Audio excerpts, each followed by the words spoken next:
രാവിലെയുള്ള തണുത്ത കാറ്റ് ബാൽക്കണിയെ മറച്ചിരുന്ന കർട്ടനുകളെ തള്ളി അതിനിടയിൽ കൂടി ആദിയെയും തുമ്പിയെയും തഴുകി തലോടി പോകുന്നുണ്ടായിരുന്നു. ആ തണുത്ത കാറ്റേറ്റ് ആദ്യ തുമ്പിയെ തന്നോട് ചേർത്ത് പിടിച്ചു. എന്നിട്ട് കണ്ണു പയ്യെ തുറന്നു. കണ്ണു തുറന്ന് ആദ്യം നോക്കുമ്പോൾ ഒന്നും മനസ്സിലായില്ല എങ്കിലും ഒന്നുകൂടെ കണ്ണടച്ചു തുറന്നപ്പോൾ മനസ്സിലായി താൻ ഇന്നലെ ബാൽക്കണിയിലാണ് കിടന്നതെന്ന്. ആദ്യം ഞെട്ടിപ്പിടിഞ്ഞെണീക്കാൻ ഭാവിച്ചപ്പോൾ തലയ്ക്ക് വല്ലാത്ത കനം പോലെ. ആദ്യം തലയ്ക്ക് കൈയും കൊടുത്തു. ശരിക്കും ഒന്ന് നോക്കിയപ്പോഴാണ് തന്നോട് ചേർന്ന് കിടന്നുറങ്ങുന്ന തുമ്പിയെ കാണുന്നത്. ആദ്യം അവളെ ആകെ മൊത്തത്തിലൊന്ന് നോക്കി. അതേ ഭാവത്തിൽ സ്വയം. നിലത്ത് നോക്കുമ്പോൾ അവൻ്റെയും അവളുടെയും ഡ്രസ്സ് കിടപ്പുണ്ട്. ഈശ്വര, ഇതെപ്പോ? ഒന്നും ഓർമ്മയും കിട്ടുന്നില്ലല്ലോ എന്നും പറഞ്ഞ തലയ്ക്ക് കൈയും കൊടുത്ത് ആലോചിച്ചപ്പോഴാണ് കഴിഞ്ഞ ദിവസത്തെ പാർട്ടിയും പ്രിയ കൊടുത്ത ജ്യൂസും ഓർമ്മ വന്നത്. ഇടയ്ക്ക് അവ്യക്തമായ ചില സംഭവങ്ങളും.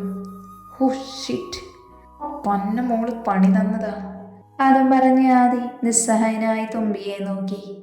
ഷോ, ഇവളെണീക്കുമ്പോൾ ഞാനെന്ത് പറയും? പിന്നെയും അവൻ അവളെ മുഖത്തേക്ക് നോക്കി. ഇടയ്ക്ക് അവൻ പിന്നെ അവൻ്റെ പാൻസ് എടുത്ത് ധരിച്ച് അവളെ തൻ്റെ ഷർട്ടെടുത്ത് ധരിപ്പിച്ച് ബെഡിൽ കൊണ്ടുപോയി കിടത്തി. എന്നിട്ട് അവൻ ഫ്രഷ് ആവാനായി പോയി.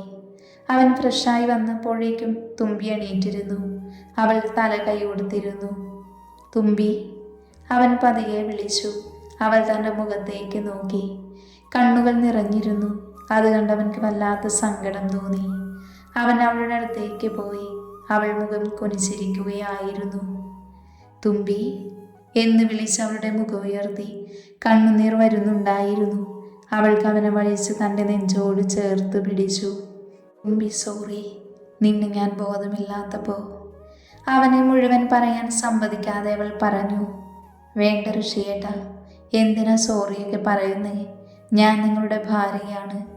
എന്നിൽ പൂർണ്ണ അവകാശമുണ്ട് ഏട്ടന്. എൻ്റെ സമ്മതം പോലും ഏട്ടന് ആവശ്യമില്ല. എന്നാലും അതിനവൾ അവൻ്റെ മുഖത്തേക്ക് നോക്കി. എന്നിട്ട് നെറ്റിയിൽ ഒരു കുഞ്ഞുമ്മ കൊടുത്തു. അത് കണ്ടവൻ്റെ കണ്ണുകൾ വിളർന്നു. പിന്നെ അവളെയും കവിളിൽ വന്ന് മുത്തി. എന്നിട്ട് അവളുടെ ചെവിയിൽ പറഞ്ഞു, കഷ്ടമായിട്ടോ, ഇന്നലൊന്നും കാണാൻ ശരിക്കും പറ്റിയില്ല എനിക്ക് എന്ന് പറഞ്ഞാൻ അവളെ കഴുത്തിലൊന്ന് മുത്തി. അയ്യേ വഷളൻ എന്ന് പറഞ്ഞവൻ ഉന്തി മാറ്റി ബാത്റൂമിലേക്ക് ഓടി. ഷവറിൻ്റെ താഴെ നിൽക്കുമ്പോൾ അവൾക്ക് ഇന്നലത്തെ കാര്യങ്ങൾ ഓർമ്മ വന്നു. നാണത്തോടെ തുമ്പി മുഖം പൊത്തിയിരുന്നു. എനിക്കിവിടെ ബോറായതുകൊണ്ട് ഋഷിയേട്ടൻ ഇന്നു മുതൽ ഓഫീസിൽ വരാൻ പറഞ്ഞു. ഞാനും ഓക്കെ എന്ന് പറഞ്ഞു. ഇവിടെ വെറുതെ ഇരിക്കണ്ടല്ലോ. എന്നെ ഓഫീസിലേക്ക് കൊണ്ടുപോയി. എന്നിട്ട് എന്നോട് അവിടെയൊക്കെ കാണാൻ പറഞ്ഞിട്ട് ഋഷിയേട്ടൻ കമ്പനിയിലേക്ക് പോയി. ഞാൻ ഓഫീസിലൊക്കെ ചുറ്റിക്കണ്ടു. ഇവളിത് എവിടെ പോയി? നാശം. ഇതിനെയും കൊണ്ട് എങ്ങോട്ടെങ്കിലും ഇറങ്ങിയ അതൊന്ന് തീർന്നു കിട്ടും. ചിലപ്പോൾ ഏതവൻ്റെയെങ്കിലും വായം നോക്കി നിൽപ്പുണ്ടാവും എന്ന് പറഞ്ഞ് കലപ്പിൽ ചെയറും പിറകിലേക്ക് നീങ്ങി. ആദ്യ ചാടി എണീറ്റതും തുമ്പി ക്യാബിൻ്റെ വാതിലും തള്ളി തുറന്ന് അകത്തേക്ക് തലയിട്ട് നോക്കിയതും ഒരുമിച്ചായിരുന്നു. ഓ, ഇവിടെ ഉണ്ടായിരുന്നു.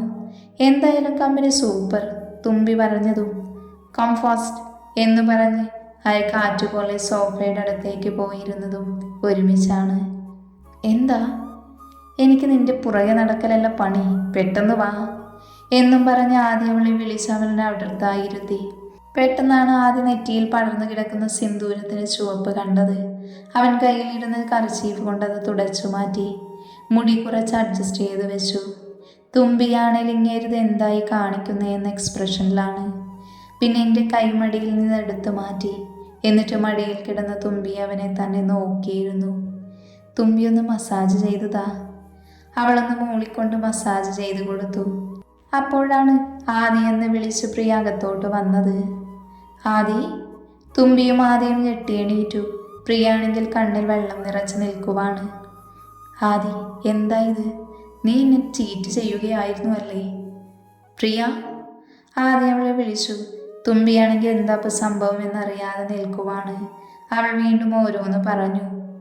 നീയല്ലേ പറഞ്ഞേ ഇവളെ ഇഷ്ടമില്ല എന്ന്? എന്നിട്ട് കണ്ടില്ലേ?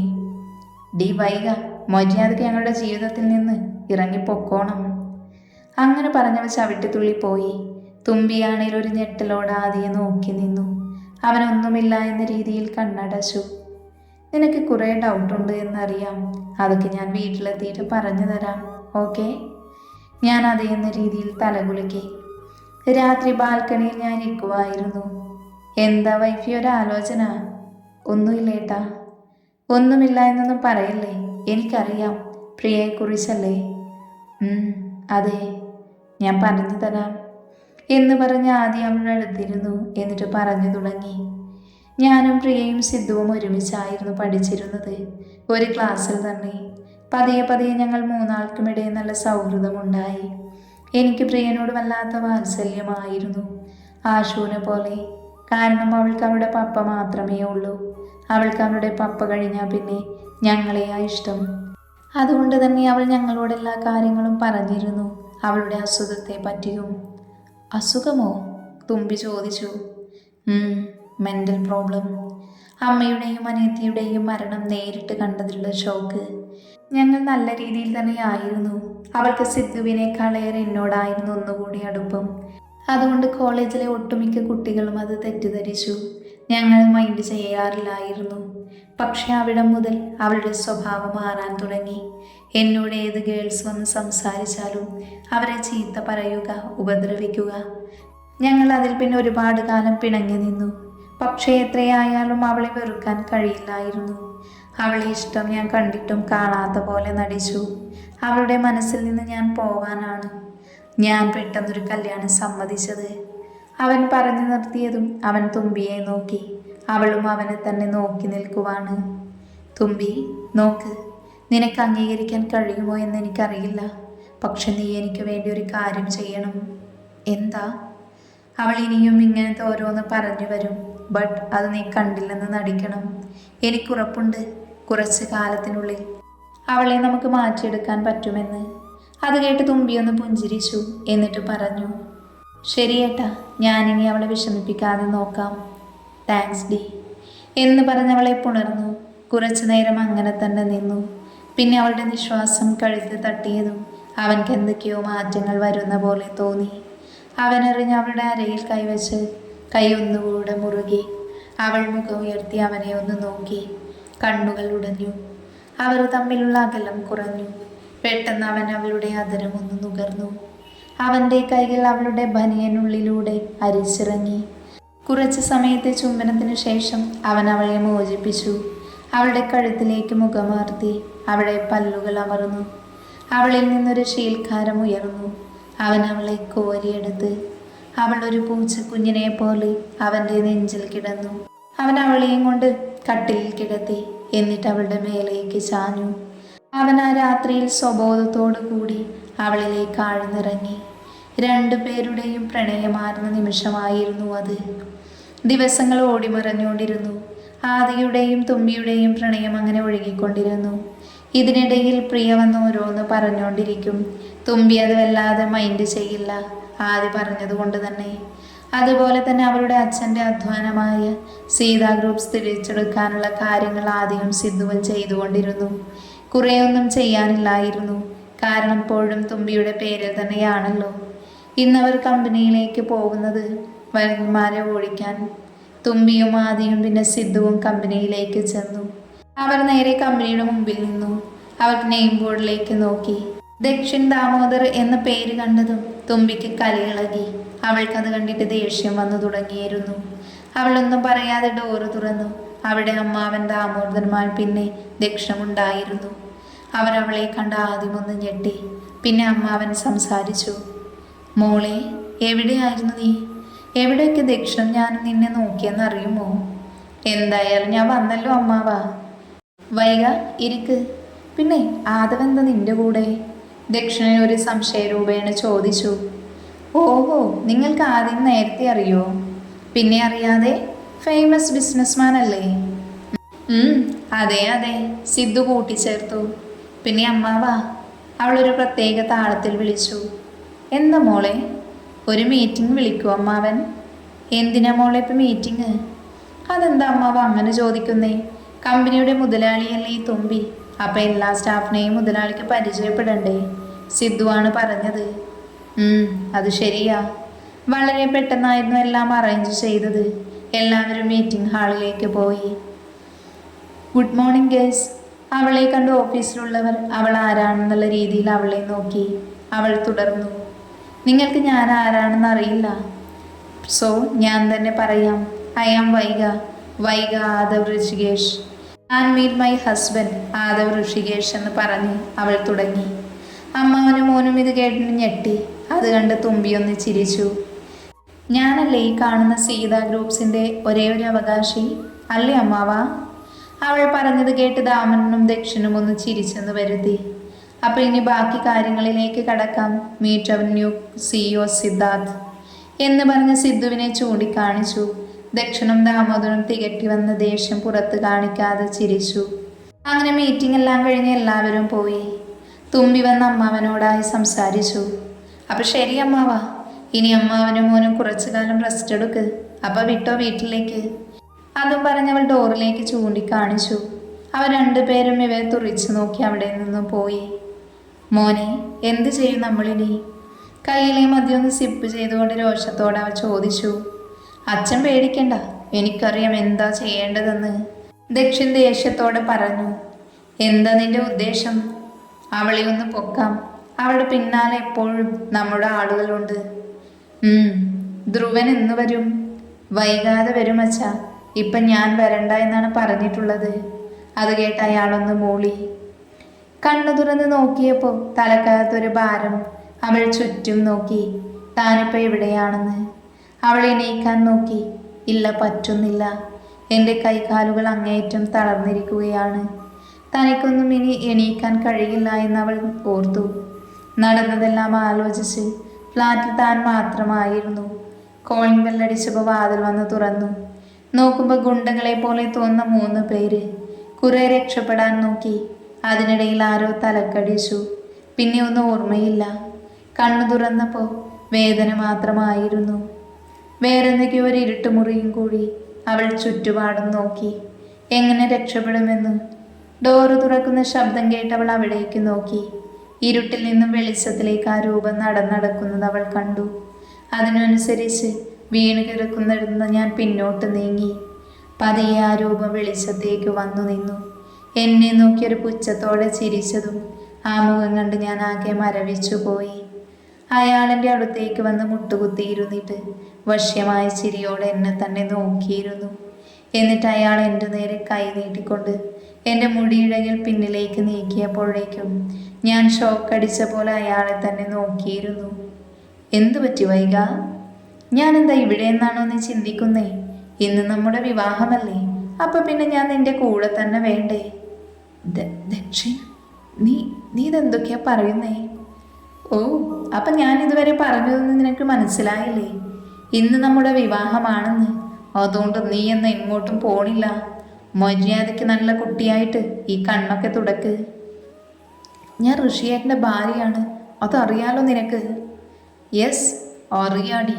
ബട്ട് എനിക്ക് നിന്നെ വേണം. നിന്റെ പണം വേണം.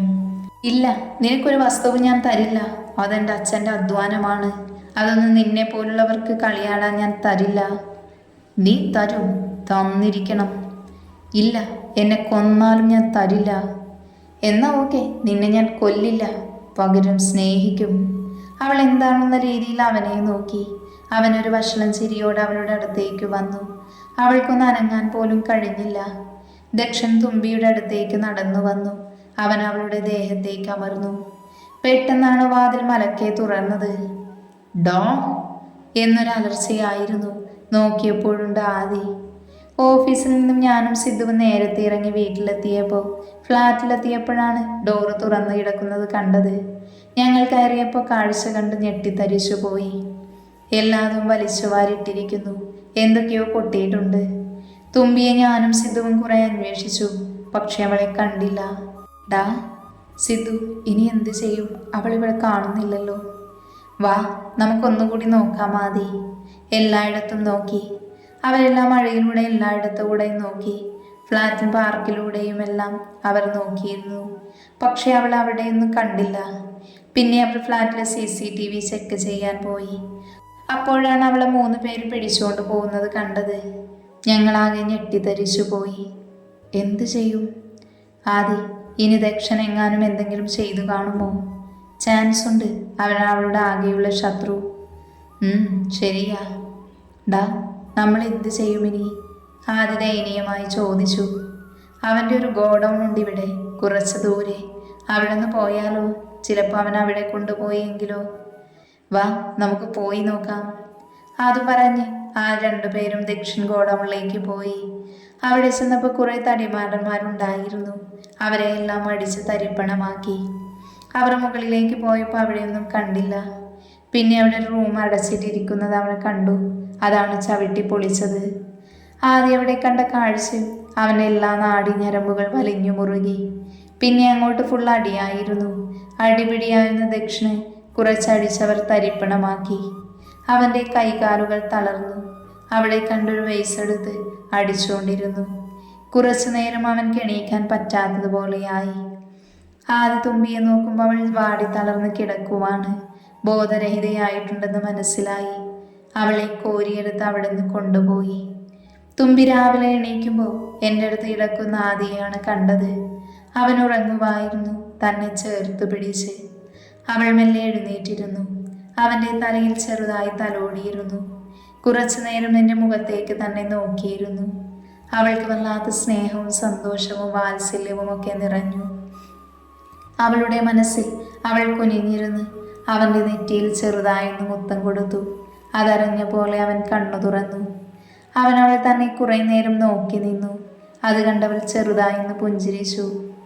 വൈഫി, അവൻ കൊഞ്ചലോടെ അവളെ വിളിച്ചു. എന്താ ഏട്ടാ? നല്ല ചൂട് കോഫി കിട്ടുമോ എനിക്ക്? അതിനവളൊന്ന് പുഞ്ചിരിച്ചു. അവൾ അതേന്ന് പറഞ്ഞ് എണീക്കാൻ നിന്നതും ആ നിമിഷം തന്നെ അവളെ വലിച്ചവൻ നെഞ്ചിലേക്ക് ഇട്ടിരുന്നു.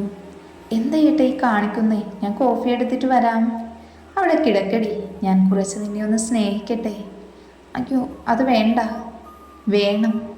വിട്ടേ, ഞാൻ പോവട്ടെ. മോനിവിടെ കിടക്ക്. പോടിയെന്ന് പറഞ്ഞ് അവൻ അവളുടെ ചുണ്ടിൽ അമർത്തി ചുംബിച്ചു. പിന്നെ അവൾ ചിരിച്ചുകൊണ്ട് അവിടെ നിന്നും എണീറ്റു പോയി. പിന്നെയും ദിവസങ്ങൾ കടന്നുപോയി. ആദ്യം തുമ്പി നല്ല സന്തോഷത്തിലായിരുന്നു പിന്നീടുള്ള കാലം.